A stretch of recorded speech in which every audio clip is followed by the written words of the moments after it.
Hello student, welcome to the Thrive education online classes. और आज हम बात करने वाले बहुत ही बेहतरीन सिलेबस के बारे में, जो कि बहुत ही काम का सिलेबस है।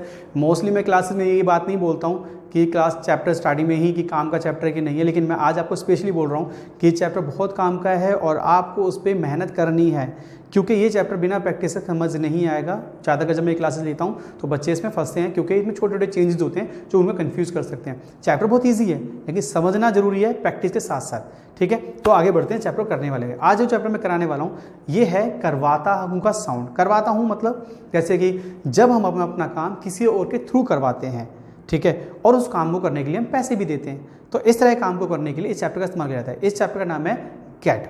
गेट का इस्तेमाल वाता हूँ के साउंड के लिए आता है। मैंने वाता हूँ इसलिए बोला क्योंकि मैं आपको प्रेजेंट डेफिनेट कॉन्सेप्ट में समझाने वाला हूँ। अगर ये प्रेजेंट कॉन्टिन्यूस होता तो करवा रहा हूँ हो जाएगा, चुका है चुकी के संदर्भ में तो करवा चुका है चुकी हो जाएगा। इस तरह से सेंटेंस चलता है। जैसे कि मैं अपनी कार ठीक करवाता हूँ, मैं अपनी कार ठीक करवा रहा हूँ, मैं अपनी कार ठीक करवा चुका हूँ, मैं अपनी कार सुबह से ठीक करवा रहा हूँ। इस तरह के साउंड मतलब टेंस के अकॉर्डिंग चैप्टर बदलता जाता है। तो जैसे कि मैंने बोला आज वाता करवाने वाला हूँ प्रेजेंट डेफिनेट एग्जाम्पल में। हालांकि करवाने के साउंड कई तरह के होते हैं। जब हम अपना काम किसी थ्रू करवाते हैं तो उसमें अप्रॉक्स 5 तरह के चैप्टर ऐसे जो सबसे ज़्यादा चलते हैं, बोले जाते हैं, जिसमें गेट और मेक सबसे ज़्यादा पॉपुलर होते हैं। मैं आपको पूरा फॉर्मेट समझाता हूँ इसमें कौन कौन से चैप्टर चलते हैं। एक है हमारा गेट, एक है हमारा मेक, एक है हमारा कोज, एक है हमारा हैव और एक है हमारा वांट।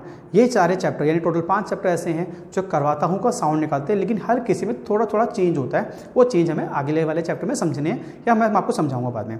फिलहाल मैं आपको गेट करवाने वाला हूँ। गेट के चैप्टर की विशेषता होती है जब हम कोई काम करवाने के लिए करवाते हैं और उसके लिए पैसे भी पे करते हैं। फॉर एग्जांपल मैं अपनी कार ठीक करवाता हूँ तो जाहिर सी बात है मैं अपनी कार ठीक करवाता हूँ तो उसके लिए पैसे भी देता हूँ। मैं अपने बाल कटवाता हूँ तो उसके लिए पैसे भी देता हूँ। अब लोग कंफ्यूज क्यों होते हैं? ज़्यादातर मैं अपने जो स्टूडेंट से पूछता हूँ डायरेक्ट क्वेश्चन कि मान लीजिए मैं आपसे होता हूँ मैं अपने बाल कटवाता हूँ तो कैसे बनेगा, तो स्टूडेंट्स कई सारे स्टूडेंट बोलते हैं आई कट माई हेयर। अब जरा सोचो आई कट माई हेयर का मतलब क्या बनेगा? आई कट माई हेयर का मतलब मैं अपने बाल काटता हूँ ना कि कटवाता हूँ।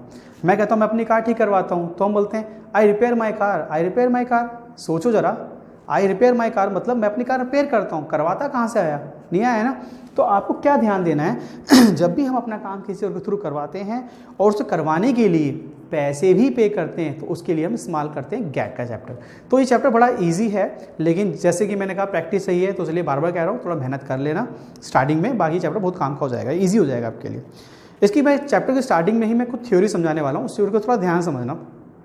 गेट की छोटी सी 2 थ्योरी को माइंड में बिठा लेना। पहला कि चैप्टर गेट का कोई सा भी होता है, कोई भी चैप्टर हो, जो भी चैप्टर ऐसा हम वर्ब यूज़ करते हैं, मतलब प्रेजेंट डेफिनेट में आपने देखा होगा ताहिद पर वर्ब की फर्स्ट फॉर्म आती है, प्रेजेंट कॉन्टिन्यूस में वर्ब की फोर्थ फॉर्म आती है, ऐसे चैप्टर बदलते हैं, टेंस बदलते हैं तो फ्रूट बदलते रहते हैं ना।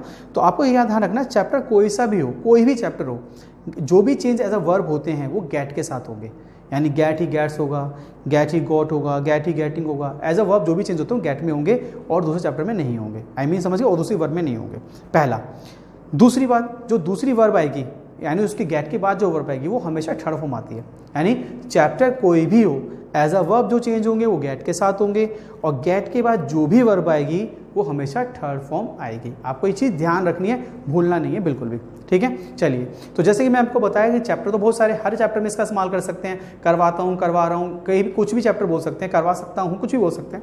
लेकिन मैं आपको एग्जांपल दे रहा हूँ फिलहाल प्रेजेंट डेफिनेट का। तो प्रेजेंट डेफिनेट साउंड आता है वातावाती, यानी मैं अपना घर बनवाता हूँ, टीवी ठीक करवाता हूँ, सफ़ेदी करवाता हूँ, इस तरह के वाक्य इसमें इस्तेमाल करे जाते हैं। चलिए, तो उसका रूल देखते हैं क्या है। रूल है इसका सब्जेक्ट प्लस में गेट प्लस में एस। रिमेंबर, इसको मैं जरूर समझाऊंगा, नोट करना इस पॉइंट को।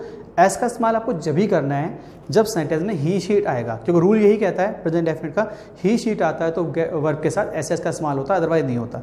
और मैंने यहाँ पे सिर्फ एस लिखा क्योंकि टी के साथ एस का ही इस्तेमाल हो सकता है। तो आपको सिर्फ ये ध्यान रखना है कि ही शीट हुआ तो गेट्स बोलना, अदरवाइज सिर्फ सिंगल गेट ही रहेगा। ठीक है, तो आगे बढ़ते हैं। तो आगे है हमारा ऑब्जेक्ट प्लस में थर्ड फॉर्म और प्लस में रिमेनिंग ऑब्जेक्ट। मैं इस रूल को दोबारा मेंशन करता हूँ क्योंकि उसमें बीच में ऑब्जेक्ट आया था। आप सोचेंगे ऑब्जेक्ट और रिमेनिंग में क्या फ़र्क है।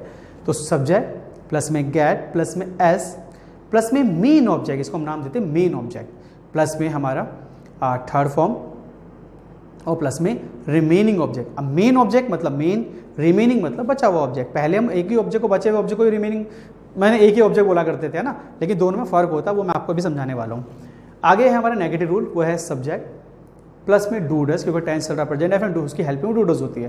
तो सब्जेक्ट प्लस में डू डज प्लस में नॉट प्लस में गेट, प्लस में ऑब्जेक्ट, प्लस में थर्ड फॉर्म और प्लस में रिमेनिंग ऑब्जेक्ट। ठीक है, आगे बढ़ते हैं।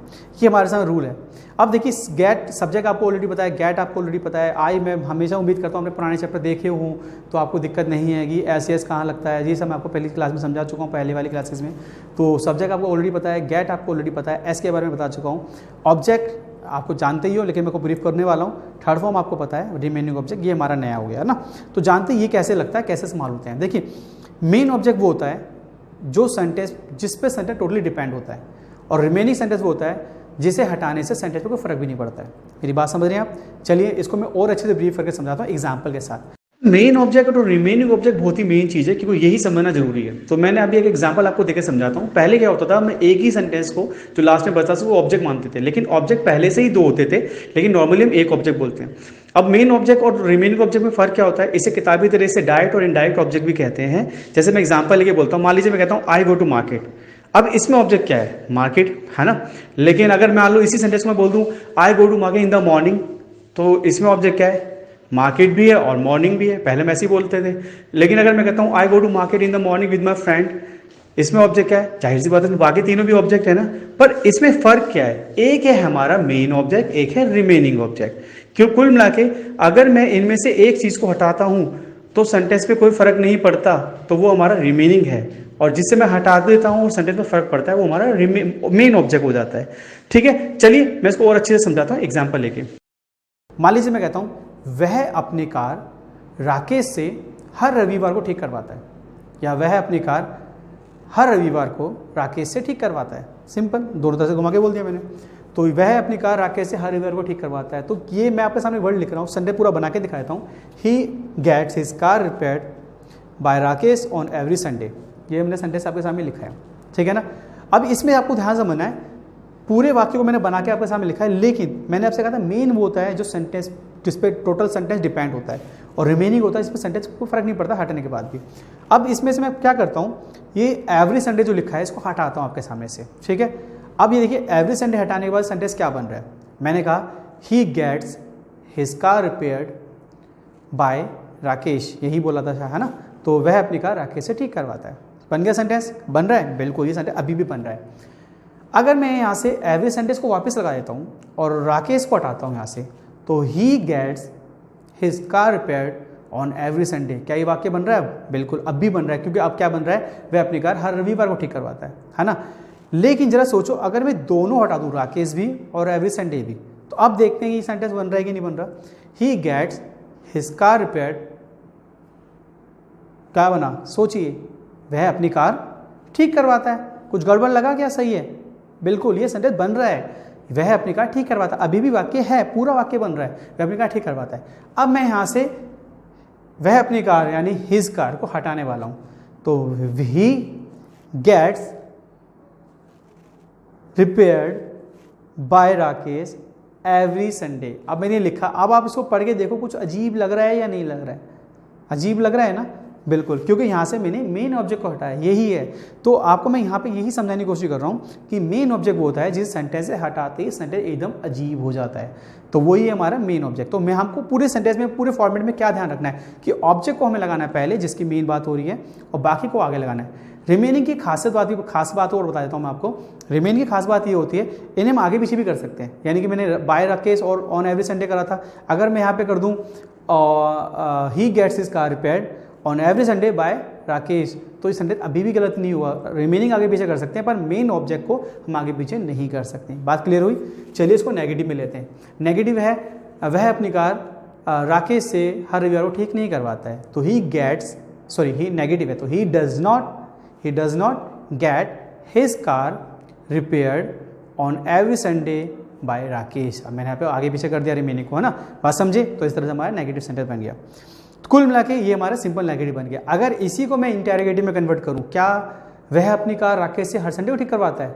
क्या वह अपनी कार हर रविवार को राकेश से ठीक नहीं करवाता है? सिंपल रूल इसका इंटेरोगेटिव में डू डज प्लस में सब्जेक्ट प्लस में गेट प्लस में ऑब्जेक्ट प्लस में थर्ड फॉर्म प्लस में रिमेनिंग ऑब्जेक्ट। और नेगेटिव रूल है, यानी इंटेरोगेटिव नेगेटिव है, डू डज प्लस में सब्जेक्ट प्लस में नॉट प्लस में गेट प्लस में ऑब्जेक्ट प्लस में थर्ड फॉर्म प्लस में रिमेनिंग ऑब्जेक्ट। ये हमारा हो गया रूल। ठीक है, अगर मैं इसके आधार पर बनाता हूँ कि क्या वह अपनी कार हर रविवार को राकेश से ठीक करवाता है, तो क्या बनेगा, does he get his car repaired on every Sunday by Rakesh. Negative होगा तो does he not get his car repaired on every Sunday by Rakesh. Simple. ठीक है, इसका डब्ल्यू शैमिली, अब इसी में हम डब्ल्यू शैमिली ऐड कर देंगे। वे अपनी कार राकेश से क्यों ठीक कराता है, कब ठीक कराता है, कहाँ कराता है, तो हमको जोड़ देना है डब्ल्यू शैमिली का रूल। डब्ल्यू शैमिली में why, where, when, with whom, at the time, ऐसे वर्ड आपको लगाने, प्लस में आपको हेल्पिंग यानी जो हमारा इंट्रोगेटिव फॉर्म होती है वो लगा देनी है। तो इंट्रोगेटिव रूल इसके आगे जोड़ देंगे तो हमारे डब्ल्यू शैमिली सिंपल और डब्ल्यू शैमिली नेगेटिव भी बन जाएगा। तो वह अपनी कार ठीक क्यों करवाता, वह अपनी कार राकेश से संडे को ठीक क्यों करवाता है, कब ठीक करवाता है, कहाँ ठीक करवाता है, इस तरह के वाक्य इसके अंदर बन जाएंगे, है ना। तो चैप्टर थोड़ा बड़ा हो गया है, लेकिन मैंने जैसे कहा था थोड़ा सा कंफ्यूज कर सकता है आपको, शायद समझने में सब आसान लगा हो। अगर आसान लगा तो मुझे बहुत अच्छी बात, मुझे बहुत खुशी होगी कि आपको समझ आया है चैप्टर। लेकिन मैं फिर भी कह रहा हूँ ये प्रैक्टिस करना बहुत ज़रूरी होता है, बिना प्रैक्टिस से चैप्टर क्लियर नहीं हो सकता है। ये चैप्टर थोड़ा सा कन्फ्यूज़ कर सकता है। ठीक है, तो इसके आधार पर आप किसी व्यक्ति से क्वेश्चन कर सकते हैं, जैसे कि क्या तुम अपनी कार ठीक करवाते हो, do you get your car repaired, does he get his car repaired, do you get your food made by your mother, yes I get my food made by my mother. इस तरह से आपका use कर सकते हो कई जगह पर, और टेंस के आधार पर ये बदलता जाएगा। आई होप कि आपको चैप्टर क्लियर हुआ हो। अगर ये चैप्टर क्लियर हो गया है तो अगले वाले जो चैप्टर होते हैं, मान लीजिए कॉन्टिन्यूस है, तो वहाँ पे इज मारा जाएगा और प्रोसेस वही चलता रहेगा, गेट प्लस में आईएनजी प्लस में ऑब्जेक्ट प्लस में थर्ड फॉर्म प्लस में रिमेनिंग ऑब्जेक्ट। मान लो हेल्प प्रेजेंट परफेक्ट है तो सब्जेक्ट प्लस में हैज़ आ जाएगा, गेट की थर्ड फॉर्म गॉट और गॉटन दोनों होती हैं, तो वो लगा के आप अगला प्रोसेस कर सकते हो। तो अगर आप प्रैक्टिस करेंगे तो सारे चैप्टर आपको क्लियर हो जाएंगे। ठीक है, लेकिन अगर फिर भी आपको दिक्कत लगे तो आप मुझे कमेंट करके बता सकते हैं, मैं आपको हर चैप्टर को अलग अलग करके समझा दूंगा ताकि आपको और भी ईजी हो जाए। ठीक है, तो ये हमारी आज की क्लास थी। मैंने कहा मेहनत करनी पड़ेगी इस पर, तो थोड़ा मेहनत जरूर कर लेना। ठीक है, ये हमारी आज की क्लास थी। आई होप आपको अच्छे से क्लियर हुई हो, और नहीं हो तो मैं कमेंट करके बताते रहना। ठीक है, तो प्रैक्टिस करो, अच्छे अच्छे स्पीकर बनो, जल्दी इंग्लिश सीखो और उसका फ़ायदा उठाओ।